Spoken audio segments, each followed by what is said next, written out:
first exercise.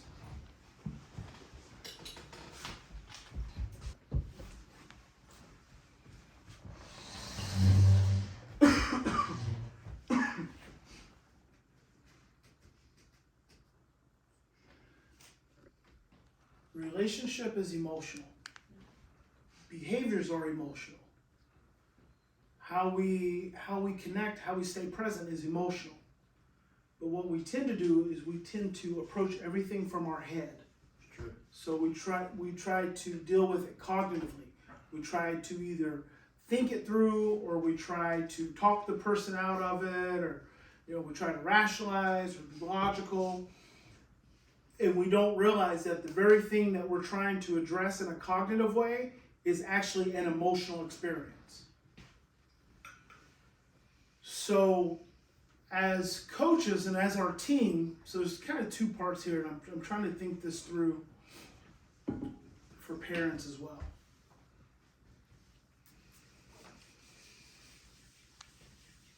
So with parents, I like to give them a warm-up exercise. With you guys, I'd rather just dump you in deep water. So we're gonna have a warm-up exercise first, okay? And what we're gonna do is we're gonna do 3 rounds. If you have 4, you just have to navigate, because we're gonna do probably 12-minute rounds, 10 to 12 minutes. I ring the bowl at every round, so at 10, at 10, at 10. When you're finished, you rotate to someone else so they can go. Okay. Right? If you have 4. If you have 4, when you're finished, you rotate, so you don't have to use the full 10. If there's just 3 of you, I just want you to sit quietly. So that's what we're going to model. That's the first thing I'm going to model. I'm going to model what I want that to look like, and what it should feel like, and kind of what you're ultimately going for. Okay? There's two components to this experience. One is the person who's sharing, and the other are the people who are supporting. Right? So you have someone sharing, you have someone supporting. Obviously, the person sharing is the person sharing. But the person supporting, that's actually the person who's doing almost more work. And let me tell you why it's more work. It's more work because we love to get distracted by things outside of us. The challenge is to stay focused on you and stay focused on the person you're supporting, to stay present. So see, no one can gauge whether you're present or not except for you. If you go away, you just go away. Now, some of you will physically just go away.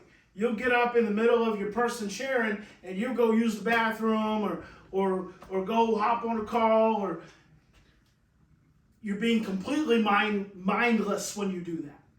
Okay. I want you to be mindful. And mindful means staying present.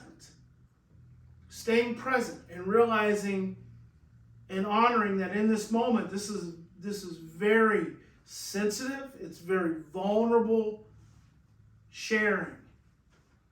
Right? So you don't abandon your team. Stay present. If you gotta pee, hold it. Pee at the break. Right? Your emotions is gonna tell you that you need to go pee. You don't really need to go pee. Just wait. Because see, a lot of times our body gives us these sensations, which is a way for us to run away. Acknowledge that, breathe through it, and stay present.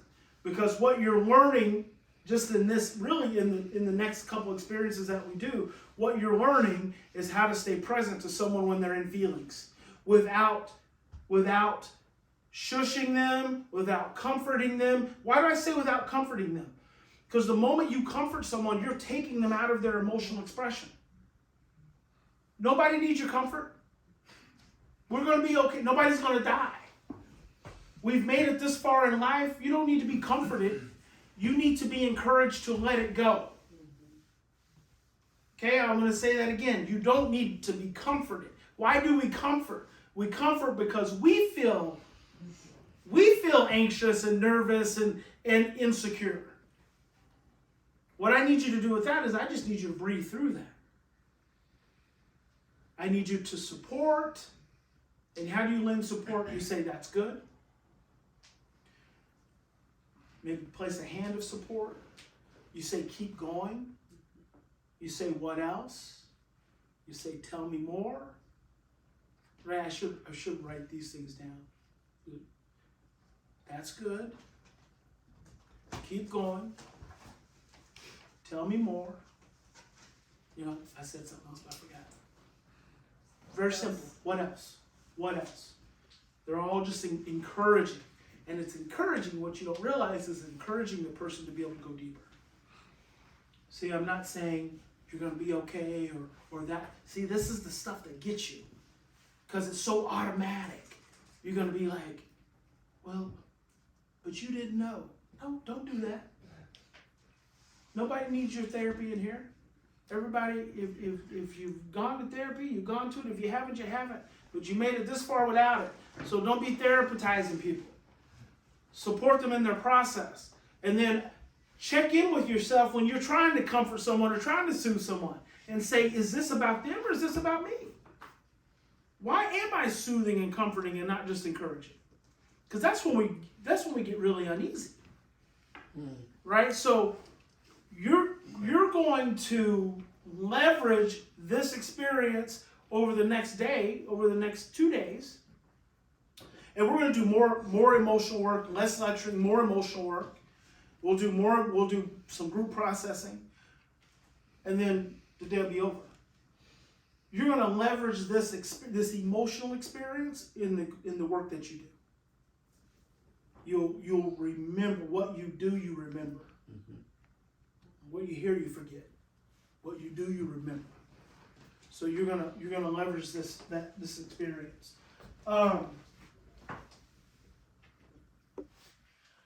Going outside is fine. There's two things with going outside. One, if you go outside, you have a tendency to jibber jabber. Right? Something about being outside, just like, oh, we came on vacation. We're not here for vacation, we're here to work. Amen to that. So if you can stay connected to the process outside, that's fine. But if you can't, I encourage you to stay here. Number two, you can't always hear the bowl. And it's very important that you hear the bowl. And when you hear the bowl, what is the bowl a cue for? Breathe and come back. Breathe and come back. To breathe and to transition. To breathe and transition. So either come back or rotate. Okay. Number one is to breathe, though. And you forget. You will forget. You'll hear the bowl and you'll just keep talking. Why? Because short-term stress causes your short-term memory to shut down. When I say when you hear the bowl, breathe, I mean when you hear the bowl, start breathing. I don't mean when you hear the bowl, keep talking. The reason you keep talking is because you feel uneasy.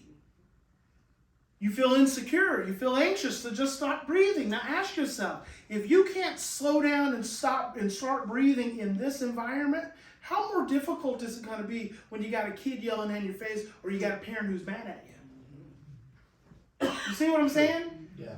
You have this repetition for a minute, for a reason. So when you hear the bowl, breathe. Practice your freaking breathing.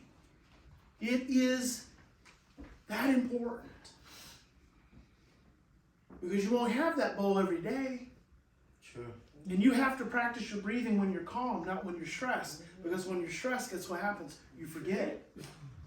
You forget. Okay, so there's some levels. I call these the levels of cognitive seduction. Level 1 is mindless chatter. This is where we like to spend a lot of time just talking about bullshit that don't matter. Right? That's when your friend says, "Hey, call me, let's talk." you ain't got shit to talk about. I don't do a lot of mindless chatter. It's just like it's what's the point? What's the point? So you're gonna find yourself in some mindless chatter, which is okay, but I want you to know, I want us to be conscious of where we're at. I don't want us to be unconscious. I want us to be conscious. When you're conscious, you're being mindful. When you're mindful, you're observing what you're thinking and what you're feeling. So that's level 1. Level 2 is just friendly, safe banter. There's going to be some of that happens. Right? I'm going to walk around the corner. Y'all going to be kind of giggling.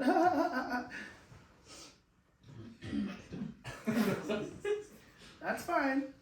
But you're not working. You're not working. That's friendly, safe banter. Level 3 is emotional verbalizing.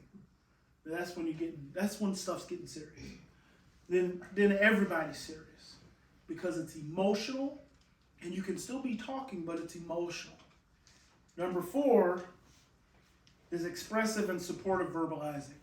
That's when you're using less words, more feeling. Right? And then I might share a little bit about what that was about. That's the verbalizing part.